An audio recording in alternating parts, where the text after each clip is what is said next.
Ке го вратили дигнитетот и кредибилитетот на функцијата председател за кој говореше, но и критикуваше во својата кампања, сега веќе новиот и петти поред шеф на државата, но прв со новото име Република Северна Македонија Стево Пендаровски, со оглед на поделеноста и јазот помеѓу граѓаните за кој говори и тесниот резултат, сега остануваат низа предизвици со кој новиот председател ке треба да се справи. Првиот чекор е инаугурацијата, која најверојатно би се случила во недела на 12 мај, кога и официјално му истекува мандатот на се уште актуелниот председател Ѓорѓе Иванов. Иако засега официјални детали нема, сепак познато е дека инаугурацијата, односно заклетвата, дека ќе биде председател на сите граѓани, ја дава во законодавниот дом. Како што порача Пендаровски вчера, онако што прво ќе го направи кога ќе седне на председателската фотелја наводно, откако ќе го испие првото кафе со Иванов, е подпишувањето на законите кои долго време чекаат на подпис на првиот човек на државата, а кои како што вели се донесени по прописна законска процедура. Јас не се шегував кога реков дека уште од саба или рано на првиот работен ден ќе ги подпишам законите кои се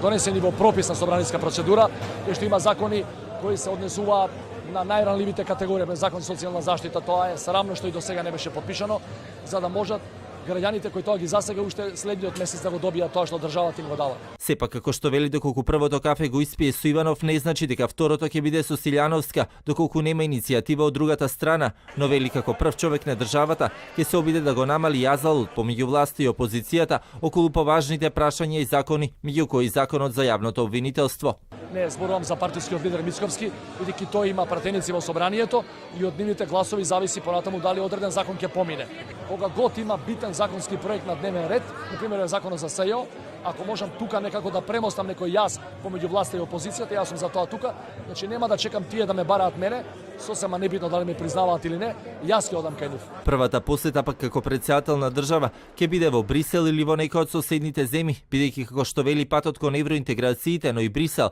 во голема мера е условена и од добрососедските односи. Во насока на добрососедските односи пак во изјава и за грчката ерата синоќа по прославата на Бихачка, Пендаровски посочи оти преку Преспанскиот договор, двете земји подписнички заедно ќе изградат европска еднина. Во вториот круг од председателските избори, Пендаровски ја победи неговата против кандидатка од опозицијската партија ВМРО-ДПМН, професорката Гордана Силјановска-Давкова, со нешто помалку од 60.000 гласа разлика. Пресудни беа гласовите на албанските гласачи. Ова е втор обид на Пендаровски да стане шеф на државата откако во 2014 ги изгуби изборите во трката со Ѓорѓе Иванов. Сепак председателскиот кабинет не му е непознат, бидејќи беше дел од него и во време на двајцата екс-председатели Борис Трајковски и Бранко Црвенковски.